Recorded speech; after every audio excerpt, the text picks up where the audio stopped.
Premier Ford announced today that his government is reversing their decision to open the Greenbelt for development. This is a major update in the Ford government Greenbelt scandal and comes following numerous resignations, including 2 ministers in his government. Joining us today on the show, once again, leader of the Green Party of Ontario, Mike Schreiner. Thank you for making the time. Oh, my pleasure to be on. It's good to have you here. So, I guess we'll get started with could you give us a rundown of your thoughts and feelings following Premier Ford's decision today? Well, this is a huge victory for the people of Ontario. And I can just say Ontario Greens have been proud to stand shoulder to shoulder and to amplify the voices of thousands and thousands of people across the province who have been demanding that the Premier keep his promise not to open the Greenbelt for development, to return all protected lands back to protected status. And today was a big victory. But you know what? We have a lot more work to do. We have a housing crisis.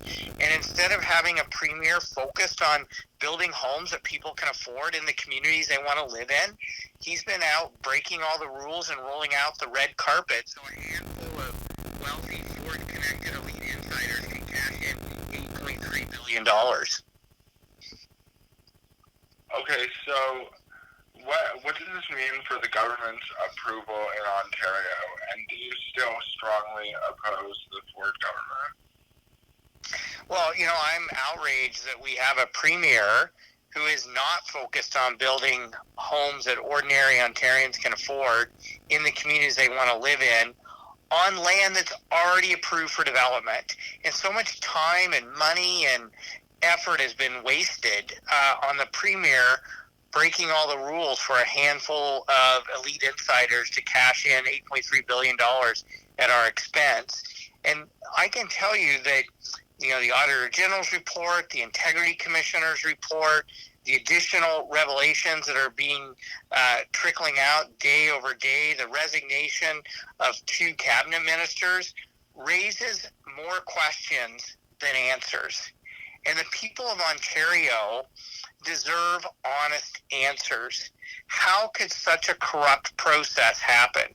What are the implications for the Members Integrity Act, the lobby registry, the fact that, we had protected land being removed from protected status through regulation, being directed by a handful of wealthy developers telling the government what to do so they could personally benefit. The answer to these questions needs to come from an independent public inquiry. That's exactly what the Ontario Greens have been calling for, continue to call for, because we need to make sure that a corrupt decision like this never happens again. Do you believe Premier Doug Ford should resign over this Greenbelt scandal? Well, certainly the Premier needs to hold himself accountable for this scandal. And that's exactly why I'm calling for an independent public inquiry. The people of Ontario deserve honest answers. They deserve accountability from the Premier. The Premier today said that, he was making the decision to restore these lands back to protected status in order to rebuild public trust. Well, he has a long way to go to rebuild public trust. This is only a small step. That's exactly why we need an independent public inquiry to, analyze how this corrupt process could happen. I mean, it looks to me like all roads lead to the Premier's office. And we also need to make sure that we have the legislative framework and protections and guardrails in place that a scandal like this never happens again. And if the Premier, refuses to do that, then we're going to hold him accountable. So, with ministers resigning, is this the downfall of the Ford government, or could they turn the page? Well, that's up to the voters of Ontario, and I'm certainly not going to speak for them. I can tell you that the Ontario Greens have been out, mobilizing with people, listening to people, working hard with people, amplifying people's voices, demanding that the government restore protections to the Greenbelt lands, demanding that the Premier keep his promise that he repeated on many occasions not to open the Greenbelt for development. and certainly the people of Ontario will cast judgment on the Ford government. I'm going to continue to keep working hard to address the housing affordability crisis. I mean, I have 2 bills on the order paper right now that would help us build more homes that people can afford in the communities they want to live in on land that's already been developed where we have servicing in place. I have 3 bills on the order paper that would help strengthen the Greenbelt. I mean, the Premier is still planning on building highways that would cut through the Greenbelt. The Premier still has this Greenbelt review that could open land in the Greenbelt for development. So I'm going to continue pushing hard to ensure that we truly protect the Greenbelt, because this is the farmland that feeds us and contributes to our $50 billion food and farming economy that employs over 800,000 people. This is the land, the forests and wetlands and green space that clean our drinking water and protect us from climate-fueled extreme weather events, especially flooding. We have to make sure this land is protected. And quite frankly, the Ford government is also imposing sprawl in areas like Waterloo Region and Halton and other places where they are overturning council decisions to build on land that's within their urban boundaries to address their housing needs. The Ford government is saying, no, you have to have expensive sprawl onto farmland. And we're saying no to that. It's too expensive, and that farmland is too valuable to pave over. Now, you mentioned this, but 2026 seems like a long ways away. We're not even done the first session of this parliament here. And do you think the Ontario voters, since there will be it's not soon that they will be heading to the polls to elect a new government, do you think that Premier Doug Ford should step down, since it's going to be a long time before Ontario voters get the chance? Well, that's exactly why we're calling for an independent public inquiry, so we can get honest answers to the people of Ontario about how this Greenbelt scandal happened and to make sure it never happens again. It's exactly why I'm going to be continuing to mobilize with people in places like Kitchener-Waterloo who are saying, we don't want this expensive sprawl imposed on us. We don't want to develop beyond the countryside line, which we went through a rigorous process to ensure that farmland would be protected, because it's so vital to our local food supply at a time when food inflation is making life tough for people. It's vital to our local food economy and all the jobs it creates. So I'm going to continue to work with people to put pressure on the Ford government to reverse course on this expensive sprawl agenda that they're imposing on the province, and to actually start focusing on building homes people can afford in the communities they want to live in, on land already approved for development, on land where the servicing is already there, so we don't have to spend billions, on new servicing for expensive sprawl. And if the Ford government isn't going to reverse course on some of these things, then we're going to continue to mobilize people to force the Premier's hand so he actually does the right thing for ordinary Ontarians, not his wealthy, well-connected, elite developer friends.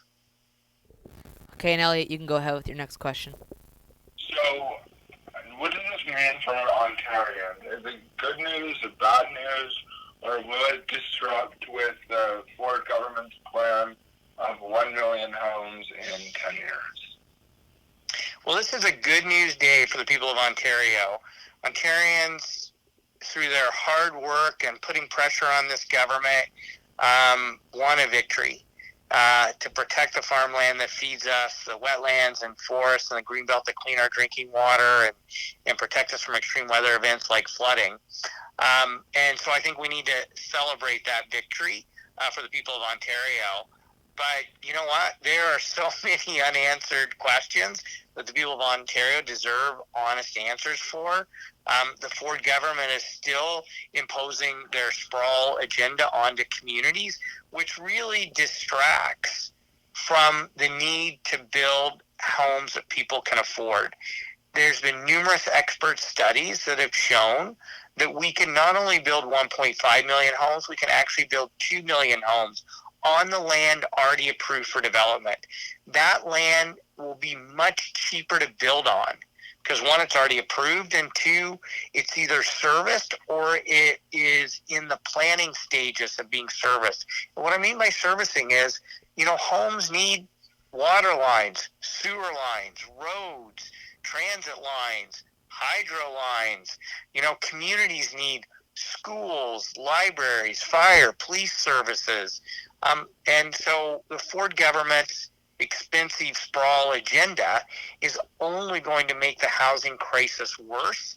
It's only going to make our communities less affordable, and it's going to threaten our food and farming economy, and it's going to threaten green space outside of the Greenbelt that is also vital to protecting us from flooding and cleaning our drinking water. Doug Ford already said that he wouldn't touch the Greenbelt, and he did. Now he's saying it again today. So how can you ensure, whether it be legislative, how can you ensure that he is not going to break his promise again? Well, we have no assurance that he's not going to break his promise. I mean, he promised in 2018, he said, I'm going to open the Greenbelt for development. And then people pushed back, and he said, I heard you. I'm promising not to open the Greenbelt for development. And then in the fall of 2018, shortly after the election, he put forward Bill 66 that would have opened the Greenbelt for development. People pushed back, and he backtracked and removed that schedule and said, I'm not going to open the Greenbelt for development. Then he promised on numerous occasions that he would not open the Greenbelt for development. Then he broke that promise last fall when he opened the Greenbelt for development. Now he's saying he's not going to open the Greenbelt for development, but he still has a review process in place that he has not rescinded that could open the Greenbelt for development. So we definitely have to keep the Premier's feet to the fire. I certainly don't trust him after he's broken his promise so many times on the Greenbelt. The financial policy is Bill 23, or do you believe the government should repeal Bill 23 fully? Well, the government absolutely has to repeal Bill 23 because it's making the housing crisis worse. I mean, not only was this the legislation that, the associated regulations is what they used to open the Greenbelt, but they took away development charges from municipalities, costing them $5.2 billion, which is the money that municipalities desperately need in order to build the sewer and water lines, the streets that are needed in order to build the 1.5 million homes we need in Ontario. So if the Premier is going to take that money and therefore the ability of those municipalities to fund the servicing we need, then the province needs to step in and pay for that servicing. Prior to development charges, the province would build that infrastructure. Now, when the province downloaded that onto municipalities use development charges as a tool to build the infrastructure. So they're not going to be able to do it if the Premier takes away development charges and doesn't replace them with provincial funding for that infrastructure. All right, that was Mike Schreiner, leader of the Ontario Green Party. Thank you for making the time.